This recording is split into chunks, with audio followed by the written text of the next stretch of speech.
Hello, my name is FINALIST. I am a QuestBridge scholar recipient for Dartmouth College and also a prep scholar program for the 2024 cycle. QuestBridge is an organization that connects low-income, high-achieving students to highly ranked universities such as Stanford, Dartmouth, and even Harvard that's been currently added to this cycle this year, and many more colleges across the nation. QuestBridge consists of a two-phase process in which phase 1 involves about 25,000 students across the nation applying during a 2-month period, which usually starts around the end of summer, beginning of August, which consists about 2-month period.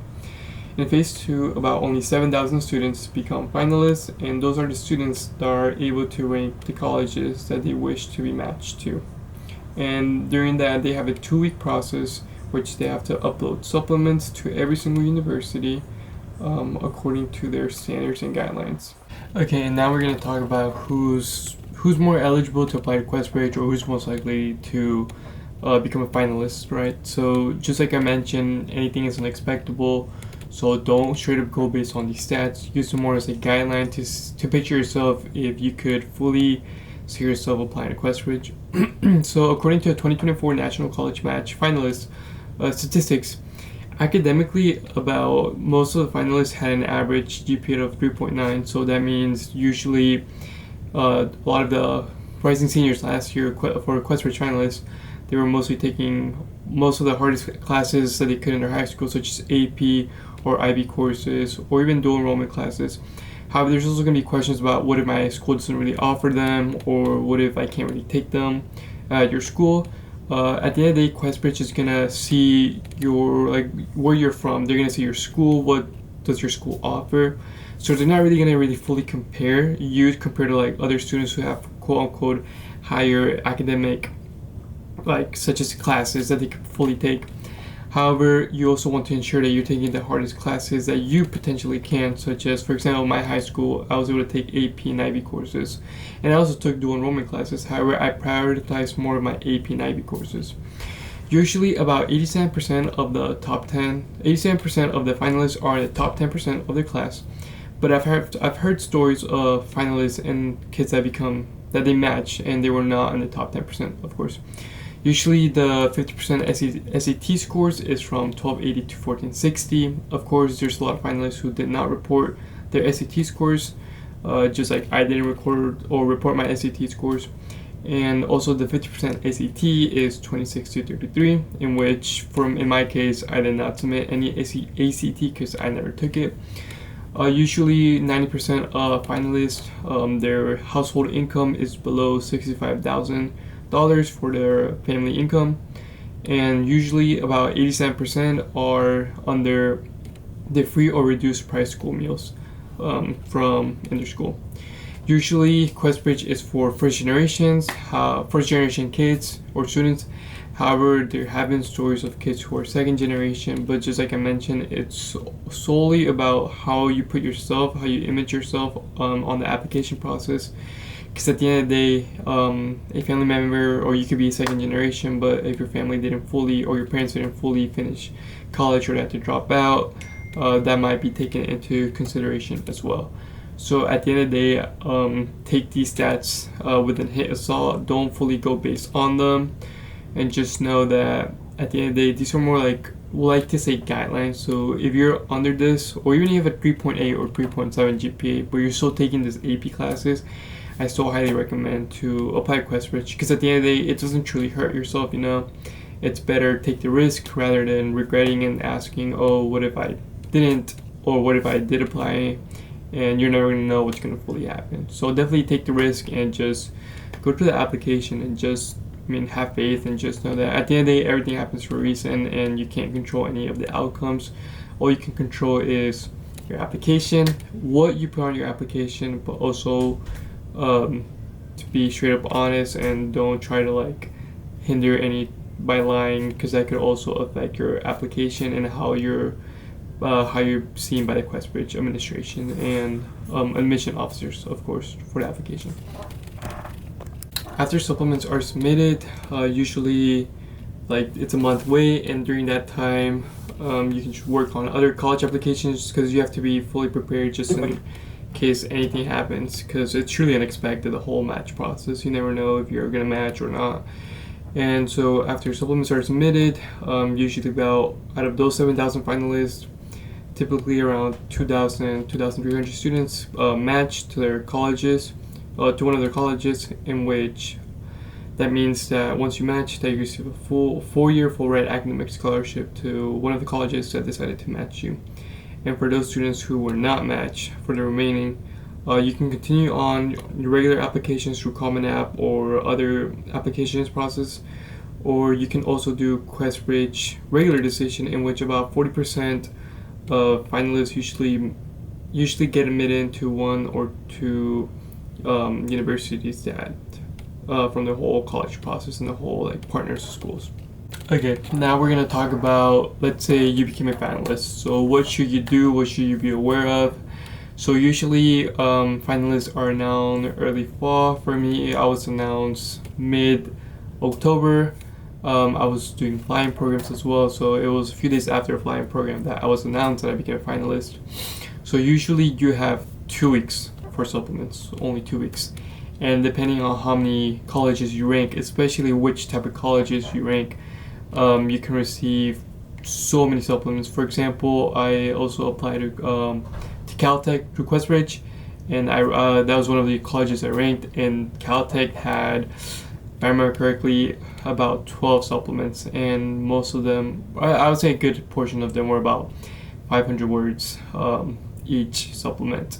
So definitely do not procrastinate these supplements, because they will hinder you if you wait till the last minute and do all of them. Because I've heard many stories of kids who became finalists and they just procrastinated, and they didn't do the best that they could have on their supplements, so that could have hindered their admissions to a higher college that they rank. So definitely do not procrastinate, because I waited till the last week, till the last 5 days, and I was actually on the way to a state competition for cross country. I was traveling with the team, and I worked a decent amount of them on the way back, and it was the last day that they were due. So definitely do not procrastinate on those applications, but also make sure to research the universities that you want to match to, and make sure you choose. For me, I did only 10 colleges, so I only ranked 10 colleges, but I did colleges that I highly envision myself being at. And it depends for different people, because at the end of the day, don't really fully think about the money. Think about more, what can the college give you, what can you gain through the college, organizations, or even what you're trying to major in. So definitely do your research on colleges, because I cannot explain this more.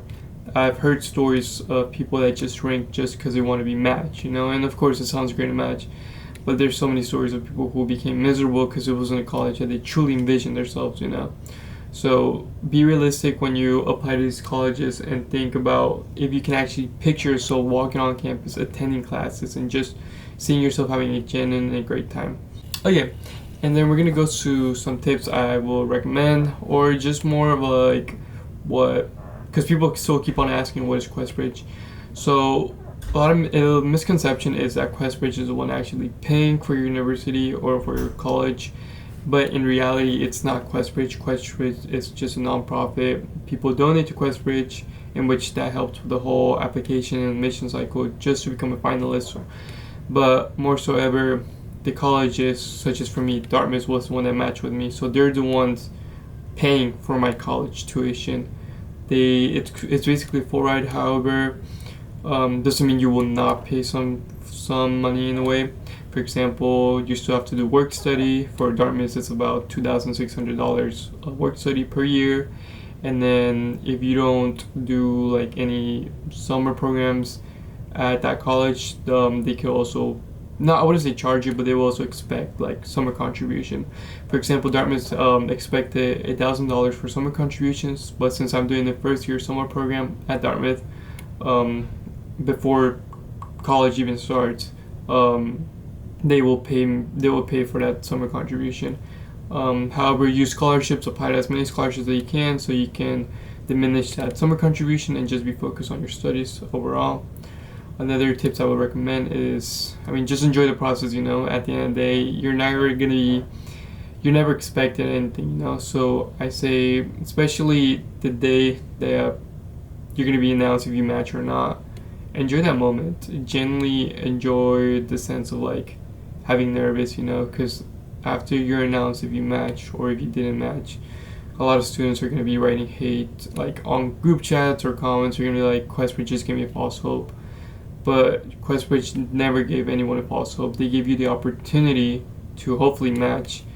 But at the end of the day, it wasn't QuestBridge. It was your application, And of course, everyone has faith that they're gonna match. But everyone, doesn't matter if you believe you're gonna rank or match or not. I didn't think I was gonna match. In reality, I thought my SAT was gonna drop me down. But at the end of the day, the thing I like is that Dartmouth, they view you in a holistic way. So they view everything about your life, not everything about your life, but like they view you as an individual, and they see what can I bring to my class of 2029 and what can other students, and how we all become a puzzle in a way and intertwine to help one another.